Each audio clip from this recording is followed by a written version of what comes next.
you ever wondered how to build a marketing team? Maybe you've been tasked with building a team for your business, or maybe you're just looking to improve your leadership skills. The truth is, regardless of our position in the company, we can all strive to be a better leader. In this interview, I chat with David Russo. He's the VP of Marketing at Sales at Mammut North America. Mammut has been around for over 100 years. They're a Swiss-based company, and they're huge in the rock climbing, skiing, and mountaineering space. They make everything from ropes to harnesses to carabiners to clothing. David has been leading the marketing team there for a number of years. And in this conversation, he shares some of his insights and tips and lessons that he's learned along the way about what makes a leader a strong leader. If you want to improve your leadership skills or you're trying to build a marketing team, this video is for you.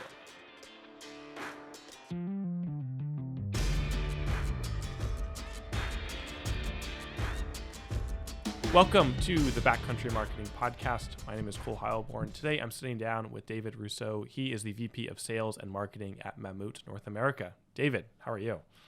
I'm great. Yeah, thanks for having me, Cole. Really looking forward to chatting today.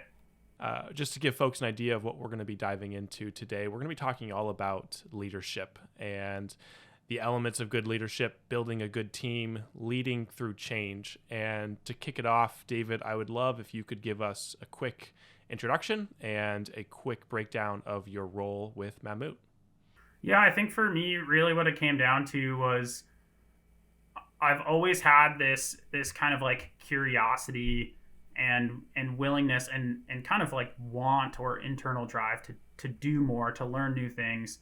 My background at Outdoor Gear Exchange, I really got to work in almost every department in the store. And that was like every time I got to be in a position where I was doing the same thing and it was becoming too repetitive, I was like, all right, what else can I do? What else can I learn? Where are the opportunities? And that's always been that kind of like internal driver for me. And so, I mean, early on at Mammut, there were opportunities where, back in 2018, we purchased this app, Mountain Hub, and it was this, really cool sort of like mapping software that you could map out different adventures. And there was, think kind of Strava, Fat Map style application.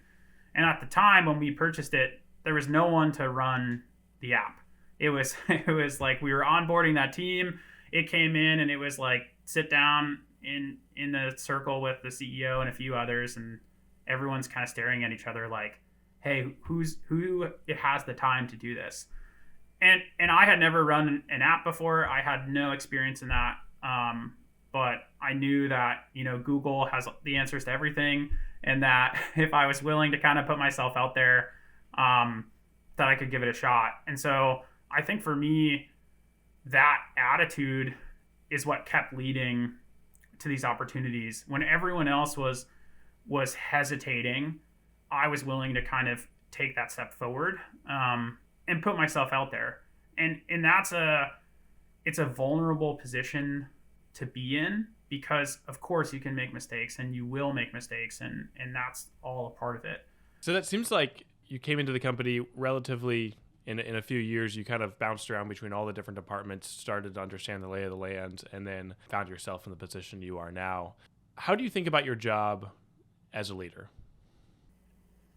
Yeah, I think for me, it's, a lot of that comes down to setting the tone. And I think when you hear people say that phrase, some traditional examples of that is like the CEO or the leader who shows up first in the office and they're there before everyone else, and they leave last. And I think that's that classical, setting the tone, if you will, or sort of like establishing, a culture of what work looks like. But for me, where that comes down to being most important is setting the tone when it comes to attitude, and when it comes to energy.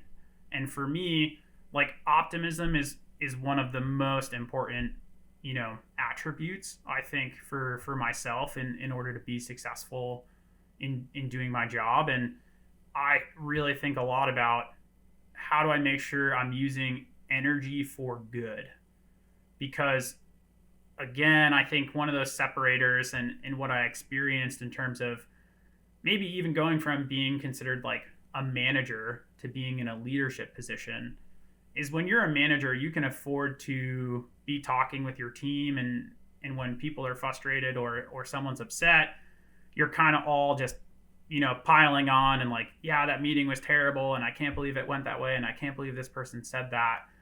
But that's using that energy in a negative way, and it's feeding into that. And I think your responsibility as a leader, it really comes into always making sure that you're taking that one step back and saying, okay, how can I make sure that we can set that aside and keep moving in a positive direction and keep that momentum moving?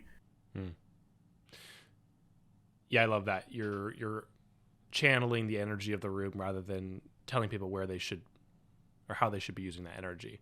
I think like one of the best pieces of advice I ever got around energy, especially when you're like in a room with people, like whether that's giving a presentation, doing a training with staff, in a meeting with a vendor or a client, etc., is acknowledge the distraction. And what I mean by that is if everyone's about to sit down and you, Cole, are in the back of the room making a cup of coffee really quick and the spoon is clattering and there's this noise going on, instead of ignoring that and trying to start your conversation, acknowledge that distraction and maybe even like make light of it, and be like, oh, looks like Cole had a long night last night, needs some extra time to make a coffee. Like, let's give him a minute and then we'll get started. And that's another way that you're dictating that energy in the room. And you're understanding that everyone's paying attention to that distraction. So instead of trying to hide from it, you acknowledge that distraction, you draw that energy, and then you kind of pull it back in and move it in the direction that you want it to go in. I love that we're talking about this now because I want to get into some more specific, later in the episode, I want to get into some more specific scenarios or examples. But it sounds like as a whole, when you approach leadership, directing energy and dictating energy is one of your key principles. I'm curious if there are any others that are kind of guiding beacons that you follow before we get into some of the weeds. Yeah, for me, I would say, in general, I think being empathetic is something you hear people talking a lot about, and to me, that's really important as well. And I would say where empathy for me comes into play, or how I would interpret empathy in kind of a workplace environment, is when something doesn't get done, your first reaction being, okay, why did that not happen? And understanding it from a personal level. So, Cole, if you were on my team and we had talked about, I don't know, putting out a new social media campaign and the post never happened. And we talked about it, being published on Tuesday and Tuesday comes and it didn't happen. Instead of like right away getting upset or coming to you and being like, Cole, what the hell? Like, why didn't this happen? It's Tuesday. This is the deadline. Why didn't you meet the deadline? To me, leading with empathy comes into asking yourself, why might Cole not have been able to accomplish this? Understanding, hey, maybe Cole has a lot going on at home right now, or, oh, his wife's traveling and he has to take care of the kids, or, hey, when I look at the task list that I have for Cole, I asked him to do 10 other things that were due today, so maybe that's why it didn't happen. And then have that conversation and understand from your perspective why it didn't happen. And then how do you adjust, adapt to make sure that you can be successful in the... Sure. So when you're interviewing someone or you're considering someone for a team position, how much of your decision making is based on just the gut feeling of a connection with someone? Like, would you prefer to sit through 3 lunches with someone to get to know them versus looking at their portfolio or their resume or whatever they've been able to produce? Yeah, I would say for me, there's like, there's always going to be that very basic expectation of, okay, for this type of role, we want to see someone with 5 years of experience or 7 years of experience or 10 years of experience. And I think in some ways, a lot of that is like actually more of a test of maturity or a test of professionalism than it is that just being somewhere for 5 years means you have gained a certain skill set. Because to me, like, just time alone in and of itself isn't necessarily a good measurement, but I think a lot of the reason for requiring 7 years of experience, for example, is to get someone with a certain level of maturity or professionalism in a workplace environment. Basic things like emailing people respectfully, returning phone calls, showing up to work on time, being dressed appropriately for the meeting. So for a resume, yeah, there's a certain aspect of testing or litmus testing that kind of like professionalism piece. But then after that, I want to see a level of understanding. Does this person know what it takes to perform the job? Do they seem like they get the ask? And that to me is more important than necessarily the hard skill behind it. The interview process for me is the most helpful time to get to know a candidate and start to be able to recruit and build a team. And that is a lot more about just fit, feeling, attitude. How do you know when you've built a team that's working well? Are there outputs or indicators that you can measure when it's all working? Yeah, I think certainly there's, the traditional way of like establishing KPIs, key performance indicators around, we want to see growth of X percentage in revenue, or we want to see engagement on social media at this percentage, or we want to see an increase of followers, or, whatever metric you want to measure. I think there's different aspects and those are important and valuable, setting targets and setting clear goals. I think is a really important aspect of creating success, not only for you, but for the team as a whole. Like some of the analogies I use for my team around why setting goals are important is, if you were to go to a firing range and there's no target at the end of where you're shooting, you'll still probably have fun and you can do that for a while, but at a certain point you're actually going to get bored because you don't know, like, am I getting better? Am I getting more accurate? Am I, hitting the bullseye or not? And you're just going to eventually stop shooting. You're going to stop doing what you're doing because you have no way of measuring that.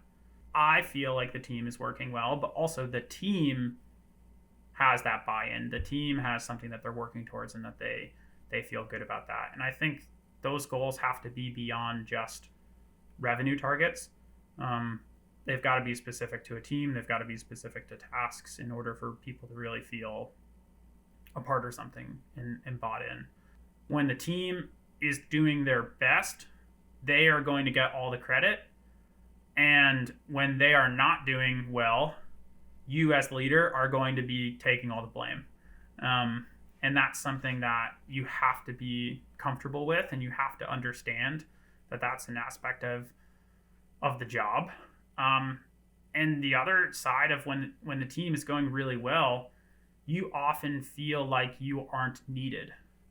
And that's a really tough thing, I think, for new leaders that doesn't get talked about, because every leadership book I've ever seen or read tends to come from someone who's like been a leader for 20 years.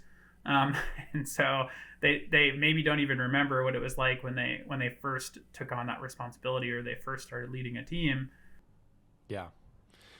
Well, David, I feel like we've just kind of cherry picked a few ideas throughout this conversation, and I wish that we had more time to continue cherry picking ideas. We've got a little bit of time left. Is there anything else that you want to wrap up our conversation with? Anything else that you want to leave with our audience?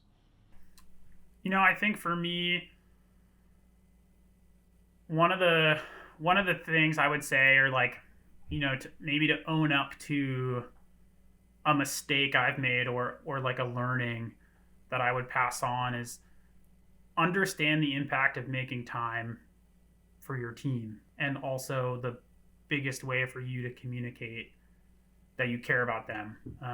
And so that's something that I would say, like, I've caught myself doing, and I'm looking for opportunities to improve on. And I think for all leaders, like, understanding that and creating that balance of, you're going to have to manage your time, and in a very financial, literal way, your time might be more valuable than other people's time, but you have to understand the impact of giving time and taking time away.